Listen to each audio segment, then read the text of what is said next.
Hi, everyone, and welcome to today's NASD Preferred Supplier webinar, Polyphenols, Nature's Gift for Improving Health and Well-Being in Pets. I'm Bill Parker. I'll be moderating today's webinar. It is my pleasure to introduce Dr. Juan Javierre. He holds the title of nutrition scientist and has been central to building TruGrow by Layn pet and animal ingredient and solution portfolios. He's a doctor of veterinary medicine, as well as a nutritionist and researcher. Juan has over 30 years experience in pet health and animal production in Europe, the Americas, Southeast Asia, and China. And with that, I will turn it over to Dr. Juan Javierre. Again, thank you, Bill. Thank you, everybody, for your attendance today to this small seminar related to polyphenols and what they can do in improving well-being and health in pets. But the first thing we should be doing, perhaps, is to know a little bit about what the company is sponsoring this, Layn Natural Ingredient is. And let me just give you a small set of data about the company. Layn is worldwide number one in natural sweetness, basically on stevia and monk fruit. He's got 30 years operating on natural extracts manufacturing, has 6 innovation centers all over the world. He has 80 patents on improvements of extract manufacturing. It has that much surface that amounts to 73 acres of extraction buildings and facilities. It helps 5,300 farming communities to improve their livelihood, and it processes around 374 million pounds of biomass annually and has a global and transparent supply chain. 30 years ago, Layn started extracting ginkgo, monk fruit, and sweeteners initially. From that point onwards, it opened a totally new plant every 7 years. But in 2019, he changed the direction and he started investing in the US, $70 million for CBD and hemp extract in Indiana.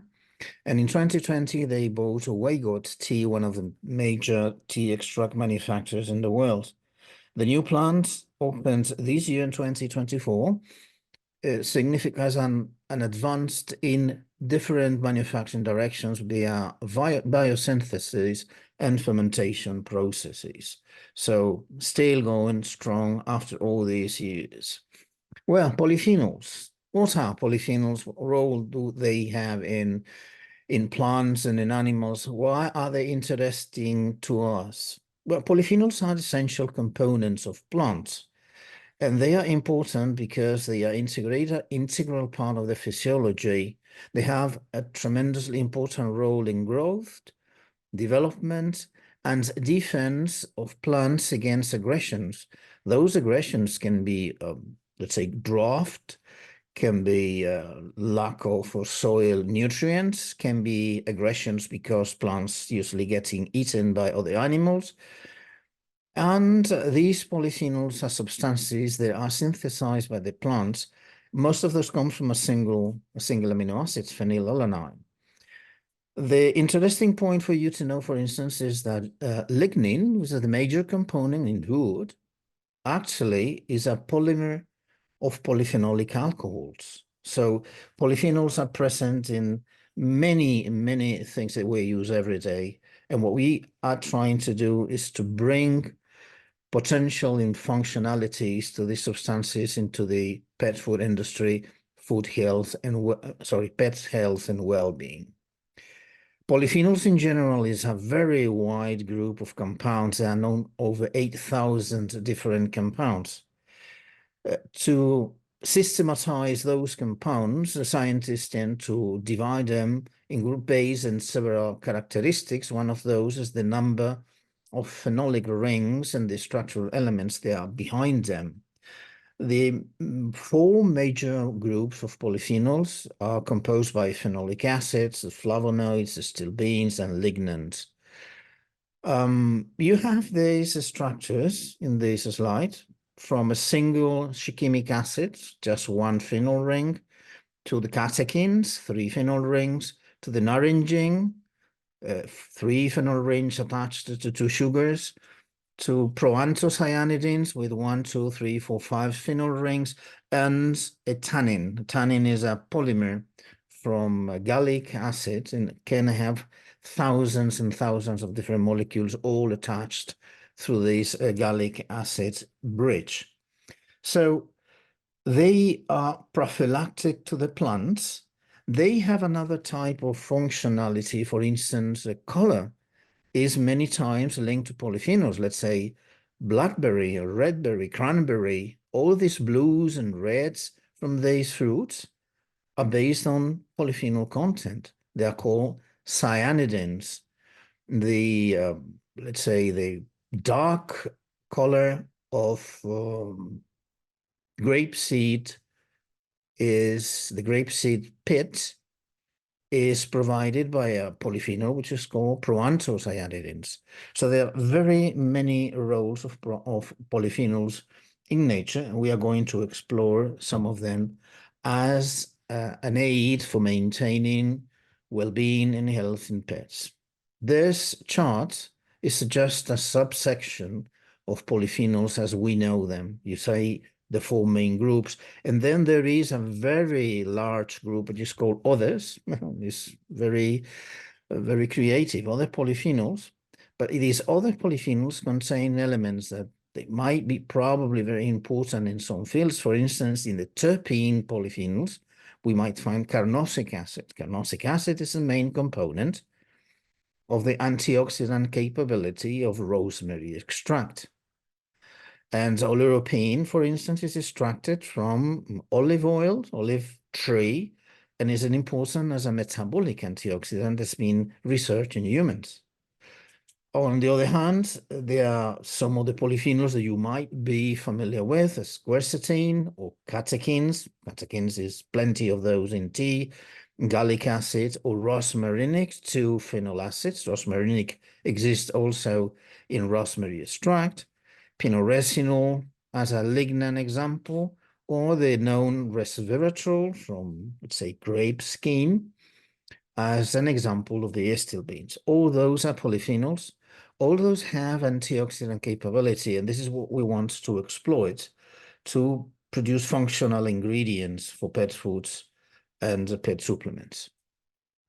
At the level of animal well-being, going from the plant to the animal, it is important to mention that these benefits extend to the animal itself if they consumed it, we provide them with. Research supporting the use of polyphenols as well-being material for pets and other animals.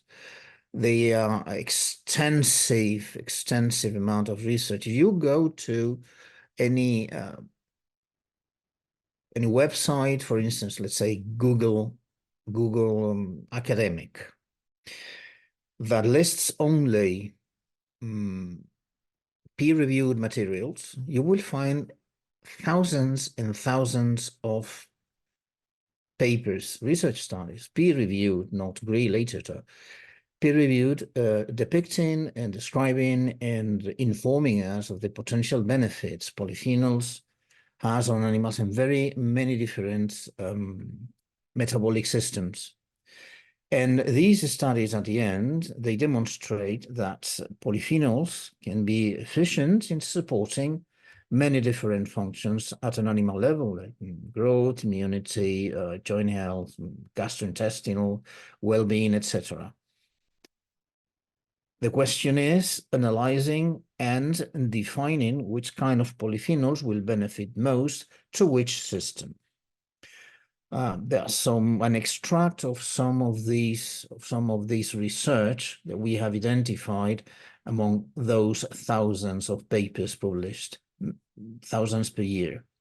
The last one, potential of plant polyphenols to combat oxidative stress and inflammatory processes, provides me the perfect segue to the next section that we are going to define what oxidative stress is and how polyphenols can combat this oxidative stress.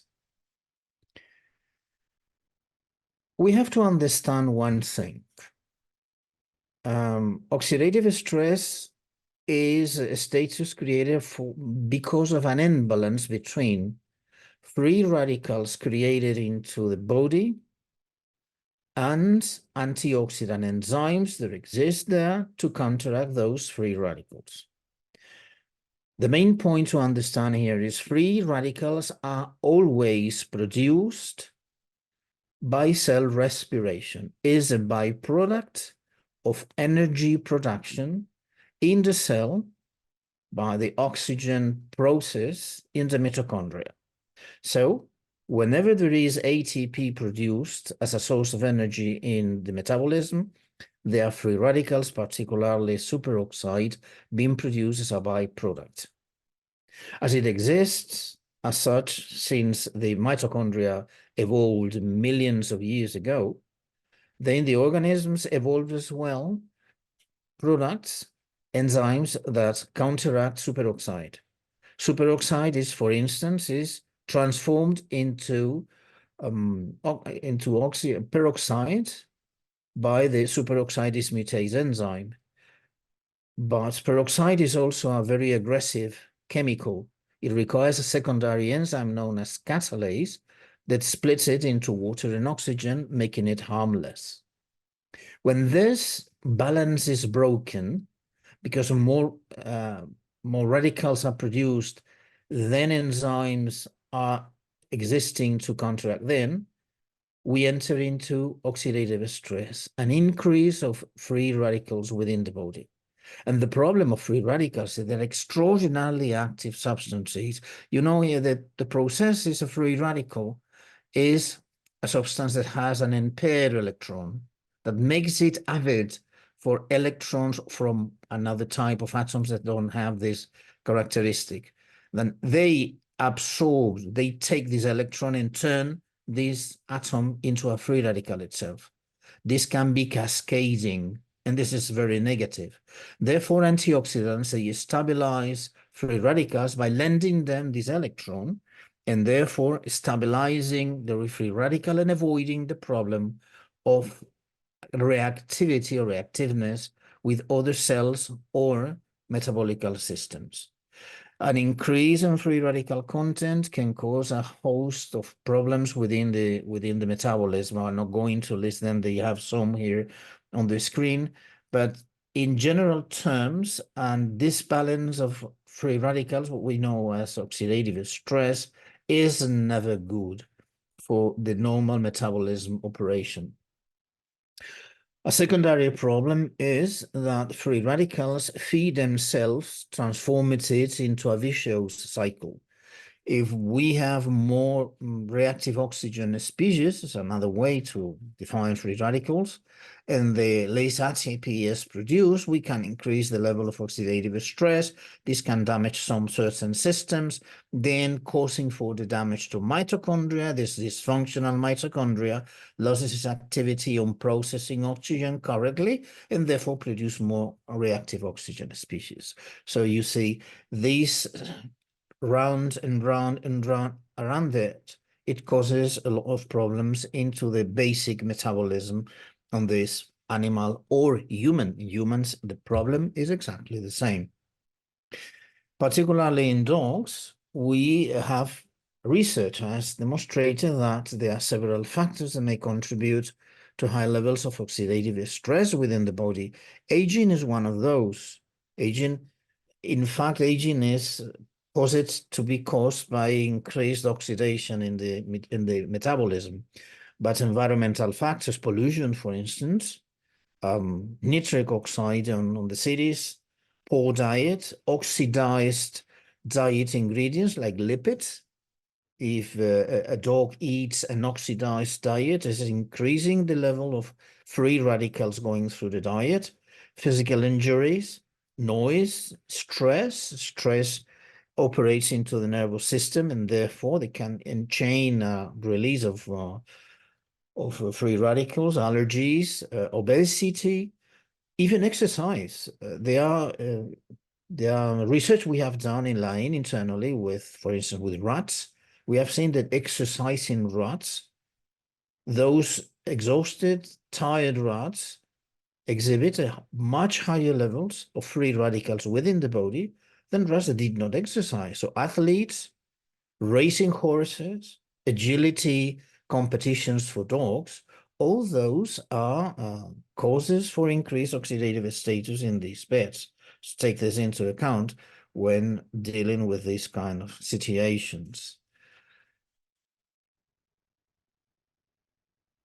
And oxidative stress can be detected. It's not just a question that happens within the body and there's no way to know if there is or not. This paper simply shows us that there is one oxidative stress marker, particularly isoprostane, which is a product produced just because of the oxidative stress within the body, can be detected in dog saliva. And there are kits that allows us to detect that.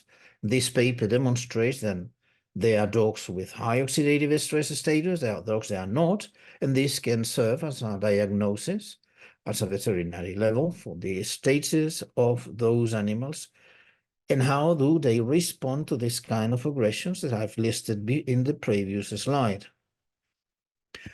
And I'm just going to make another relationship between the production of reactive oxygen species and something very, very common in pets, which is inflammation. Inflammation can have many sources, but one basic source of inflammation is reactive oxygen species, and they do feed each one through this mechanism. The ROS production can cause an oxidative stress as a primary disorder, and the evolution of this primary disorder through certain cell pathways would end up in having increased enhanced status of inflammation in the body. But this would impact on ROS production again, causing primary inflammation as a disorder that would feed up on the increased oxidative stress as a secondary disorder. So in this case, if we have such backfeeding and we don't have enough equipment in antioxidant enzymes, this means reactive oxygen species builds up in the metabolism, and therefore we enter into this oxidative stress status in the animal. What does polyphenols do as a supplement? Polyphenols basically are anti-metabolic antioxidants. So the main role is to neutralize free radicals within the body. All negative traits we have seen of free radicals in the metabolism, when you supply polyphenols, they provide those protons or those electrons required to keep free radicals out of the metabolic cycle. And in general terms, what we will see is that polyphenol supply to pets would afford them greater stamina, would reinforce support on immunity, would help them to reduce stress levels, like oxidative stress, of course. This might have implications on joint health, and this might have implications on digestion, and this might have implications, for instance, even in, let's say, how the animals go through the growth level and the status of this animal when they enter into the later stages of the old age. All these can be linked to the polyphenols as metabolic antioxidants counteracting those free radicals in the animal. One of the main products we have here, and was the objective for this webinar today, is one particular Layn functional ingredient, which is called TrueGrow AOX Plus, which is made out of the extracts of two plants, as we do that, polyphenol-rich botanical extracts that contains two active ingredients. One is extract from pomegranate. It is a very interesting botanical extract because it contains polyphenols that help to maintain health, lubrication, and support joint function. Basically, this is one of the main points of activity. And it contains also tea extracts. Tea extracts is very interesting. It contains catechins. Catechins are potent free radicals neutralizer. And these may assist into maintaining oxidative stress levels at the lowest level possible. It has a special tropism on the liver, so they can help maintain liver function. And you know the importance liver has in all animals, including us. So the combination of these two ingredients make up interesting as a polyphenol-rich blend of botanical extracts that reduce oxidative stress in pets. However, polyphenols may have a secondary role, and this role is keeping the quality of the lipid ingredient in diets. Remember that we have mentioned before previously that if an animal eats an oxidized diet, it is increasingly eating lots of free radicals produced because of this oxidized oils and fats, building up more free radicals within the body. So one of the points that we can use polyphenols for as well is to keep the quality of oils and fats that make part of pet food, supplements, treats. They can be used as well as controlling fat and oil quality in oil-based ingredients. This is a simple scheme of kibble. The kibble has normally an outer fat coating, but the ingredient within contains fatty meals, fish, poultry, contains vitamins, contains fat coming from grains if grain is used, and contains minerals and vitamins. All these are sensitive to oxidation. Fats and oils, of course, but vitamins degrade through an oxidative process as well. And those minerals and metals, they enhance the speed of oxidative reactions in those ingredients, and they make those ingredients degrade faster than in other circumstances. The oxidative process in fats and oils is also a radicalary reactions. Instead of being within the body, it is outside on the feed ingredients. In this case, we can see that simple fatty acid, like linoleic acid, and has two double bonds. An input of energy strips this from one hydrogen, one proton, and therefore changes it to a free radical. This free radical reacts with everything which is around and increases the degradative process of fats and oils. And gallic acid is a polyphenol, can donate one hydrogen, stabilizing back the fatty acid into the fatty acid, linoleic again, while it is changing it as a free radical. Yes, they do turn into a free radical, but polyphenols do have a mechanism for neutralizing this free radical, in this case by dimerization.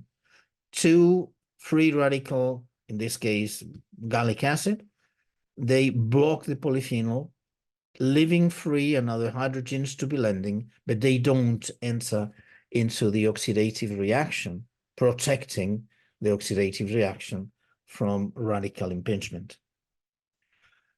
On the product we have mentioned previously, TrueGrow AOX, it is composed of 3 types of families with different functions. They have functional functions, but they operate as well as an antioxidant for fats and oils used in the pet diets. Catechins and gallic acid, you have 4 different molecules, most of those coming out from tea. Ellagic acid derivatives, most of those coming from pomegranate extract. Ellagic, and a very interesting polymer of ellagic acid is called punicalagin. With chelating properties, we enter into chelating system right away.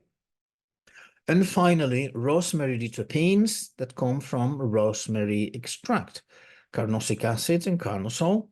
You remember there was other polyphenols, and rosmarinic acid, it was a polyphenolic acid.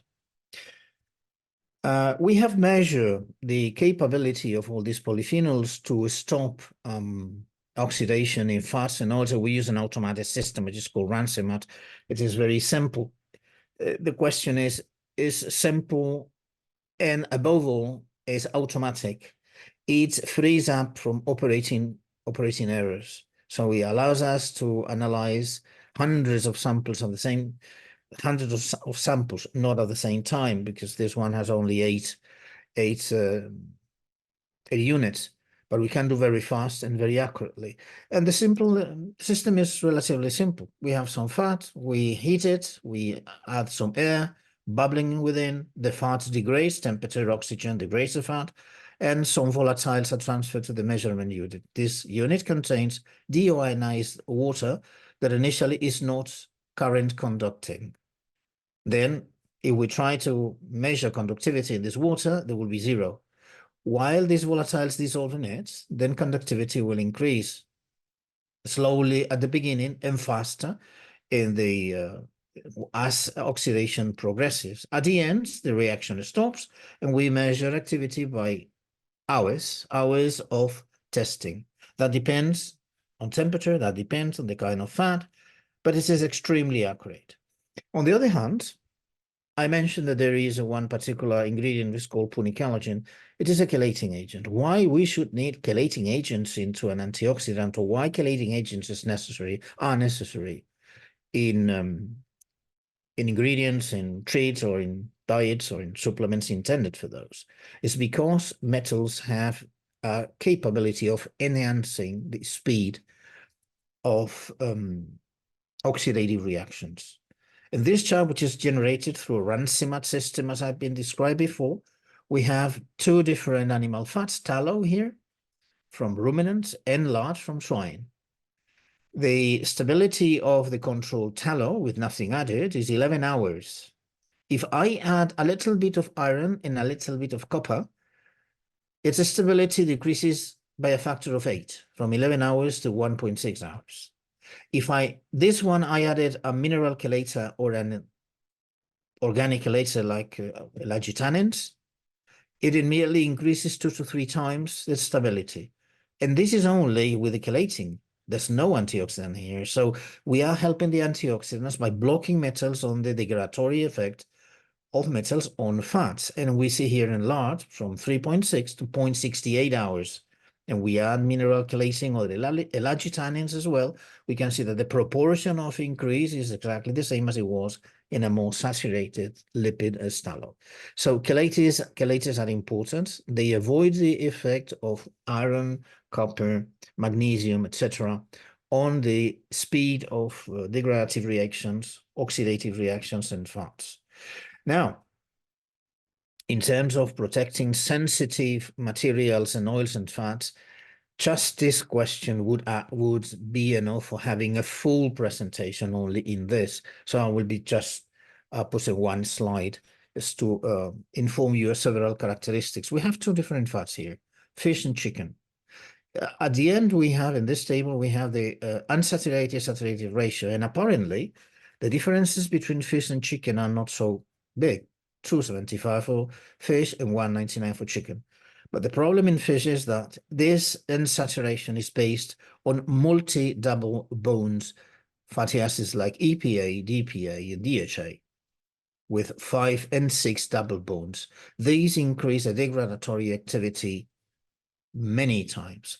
So if we do a testing in Ransimat, I would be testing fish at 80 degrees Celsius. And chicken, I will be testing at 120, because if I test fish at 120, it would degrade in 15 minutes instead of hours.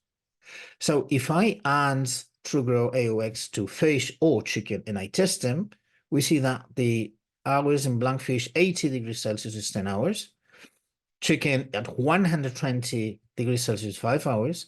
But the addition of TrueGrow AOX is two different doses. We have a delta stability increase in percentage increase of fat stability, in this case 56% and 75% for fish, or 137% and 196% for chicken. So there is a very significant increase in fat stability.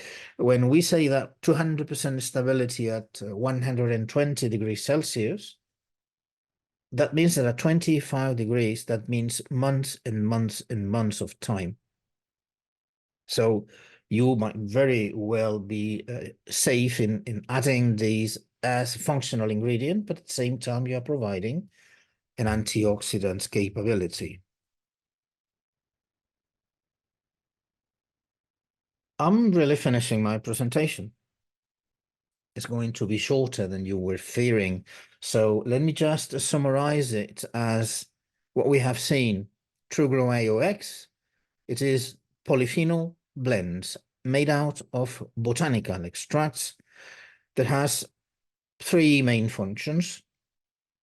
First of all, it's a functional supplement controlling free radicals in the organism and reducing oxidative stress in the body and maintaining homeostasis in the metabolism, avoiding interferences with the metabolism and keeping the animal's well-being and health at peak level.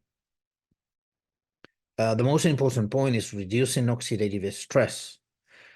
And this reduction, as we have seen, supports a host of processes that may improve the well-being of these animals, whether they are in the young age, and particularly because it's more critical when the pet ages. This is important. And finally, they are able to control free radicals and to control the oxidative rancidity or oxidation of fats, keeping fat value or nutritional value, avoiding the animals consuming rancid food, rancid fats that are harmful, and allowing a very long shelf life of those pet foods and supplements they have these added. I just want to make one small point here. It is not necessary that a fat has a bad smell for it to be a source of free radicals to the animal. Fats smell for very, very, very late in the degradatory process. I'd say 75% of the total degradatory process in a fat, you won't see, if it is not by measuring its quality instrumentally, you won't see by your senses, no smell, no taste, no color changes, no viscosity change. But this fat and oil is being heavily degraded. Just at the end of the degradatory process, we will see changes in texture, in color, in taste, in smell. But this is very, very late in the process. So providing a blend of polyphenols with preservative activity would be absolutely necessary to keep fresh produce and providing the shelf life that pet community right now demands, because we all know that pet supplements and products have long shelf lives. And with this, I just call this up. It's a pleasure to address to you today. I just hope that this small talk is interesting, thought-provoking, and I open myself to any questions that they might have at the moment. Thank you very much, Dr. Javier. I'll go ahead and start with some questions.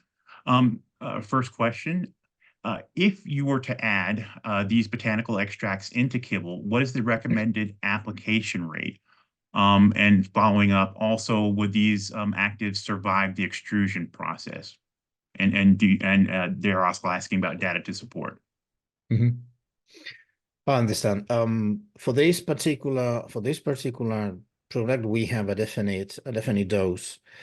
In general terms, the dose in kibble for polyphenols in general would vary depending on the particular polyphenol and the particular benefit you are looking for. Not all polyphenols have the same dose, so we have to study case by case.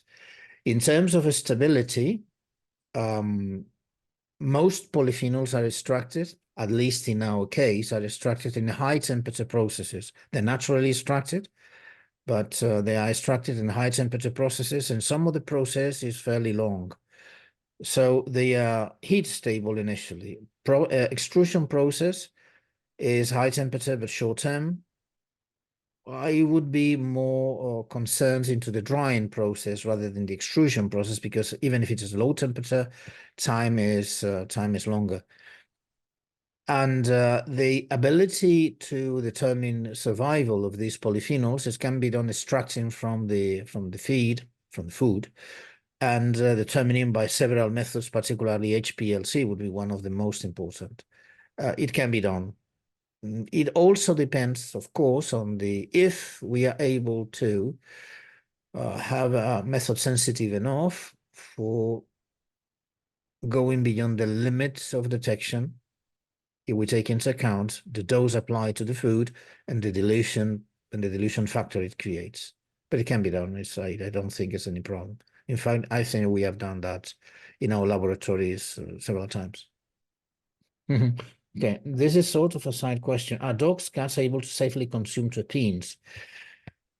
Well, they are, because in many cases you are providing, in the moment you are providing rosemary extracts in any form or shape, most probably you are supplying those terpenes. I would say that the question is, how much are they consuming? You remember the old adage that the poison is in the doses. So the doses required for, let's say, for stopping oxidation in kibble by using rosemary extract is very low. They're very powerful and the dose is very low. Therefore, they won't ever arrive to, even if they were, let's say, harmful, they wouldn't even arrive to the level required for being toxic. They can consume it, and in fact, I'm absolutely sure they are consuming them right now in many cases. The next question that came up, I've read that polyphenols have great potential, but their bioavailability remains a challenge. What percentage of your polyphenol may be actually bioavailable? Interesting question, of course. This is something that is going around in the polyphenol science community. But again, we have to address particularly which kind of polyphenols are we dealing with. Let's say we can detect T catechins in blood when supplying T catechins via the feed. We can detect ellagic acid in blood when supplying pomegranate extract via feed or via food. So there are some polyphenols that are 100% available, but there are other polyphenols that are not so bioavailable. You are right, but you have to take into account that there is a microbial community in the intestine that many times helps us into creating more absorbable derivatives of polyphenols than the polyphenols itself intact. So there is an active process of polyphenols by the microbiota that enhances derivative of those polyphenols to be in the blood and then exerting their activity within the body. And there are some polyphenols that are very, very low bioavailable. So I think it is necessary to define very well which one is or which one is not. Next question is, can you please help us with polyphenols that are mainly used for anal gland support? And this may be one that we may have to get them in contact with you as well. Perhaps yes, but the problem is I haven't found any references on that particular application for polyphenols in my studies. So I might as well just say I will have to look for it, because actually at this moment I don't know. Are there sources? Are there some sources of polyphenols that are better than others? Well, the question is better for what? Let me put it in a different way. We might find the same polyphenol identified in different sources, different vegetables. The question is, most often, one or two sources provide a higher range or a higher amount per gram of tissue of this polyphenol. those would be selected because of the yield. It's just a question of manufacturing. You have a material which is richer in one particular polyphenol, then you will use this one to extract it. It costs you less. But you might find many other sources with decreasing amount of polyphenols. Quercetin, for instance, you might find in many fruits and many herbs and many vegetables. But you might find quercetin, for instance, in very high amounts in flowers of some trees. Therefore, you have to say better sources. In manufacturing terms, it's high concentration in the raw material. And this is particularly important when, as we do, is dealing with the extract, not with the source. So I would say there is no better sources. There are sources with higher or lower concentration that allows us to extract them more efficiently. And more efficient extract means more affordable product at the end. Are there any ingredients common in pet product production that would interact with polyphenols? Not likely, particularly if it is in dry form. If you want to use polyphenols in liquid applications, it would be wise to do a preliminary compatibility test. But in dry form, I haven't found any type of interaction with feed ingredient or food ingredients in my work as a research and development responsible in Layn. So I'd say it is not impossible, of course, but I would say it's not likely. And again, I insist on the dry state. How does the polyphenol content compare between green tea versus, are you Puer familiar tea. with it? Yeah, No, okay, thank you. puer tea. Thank you. It's interesting.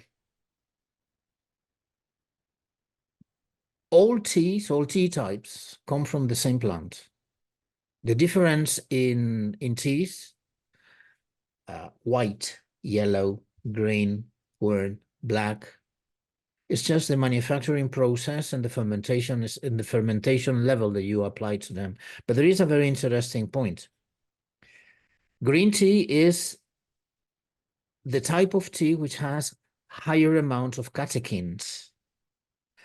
Catechins are the most antioxidant ingredients in tea, but catechin content decreases with the rate of manufacturing, with the rate of the process, time, and fermentation. Let's say there is a relationship between the color of the tea and the amount of catechins. While tea darkens, the amount of catechins, remember, the most important antioxidant ingredients of polyphenols in tea, decreases. You come from catechins to theoflavins. They are not catechins and they are not so antioxidant. Therefore, we can say that from the polyphenol standpoint, even coming from the same plant, green tea and puer tea are two completely different substrates with different properties in terms of oxidation. For instance, puer tea has very low content of epigallocatechin gallate, ECGC, which is the most active of all catechins present in green tea. But it's very difficult to find this material in fermented teas, in black tea in general. So you have to take this into account. A follow-up to a previous question. Is there a physical condition that would contraindicate the intake of polyphenols? For some polyphenols, some cases are described that in very high levels, and I remark very high levels, they might have a pro-oxidative activity. So again, as I mentioned before, the poison is on the dose. If you overdose some type of polyphenols, you might have a pro-oxidative effect. Usually, in general terms, let's put it that way, we are not going beyond 1000 ppm of an extract. I mean, 1 gram per kilo. And this ends up being relatively a small amount of polyphenols if we take into account the amount of food intake a dog has. A small dog can have 120 grams of food intake. A very large dog can have 100 grams, but it is consuming a relatively small amount of polyphenols related to the body weight.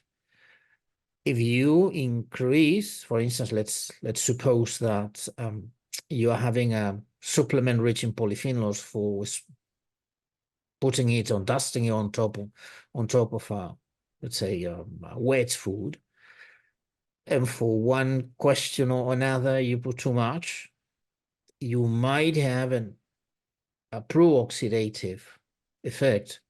Would the manifestations of this pro-oxidative effect of this particular polyphenol? At this point, I don't know. But scientific literature describes some effects on pro-oxidative in very large doses. There are no doses that we are using in the everyday practice.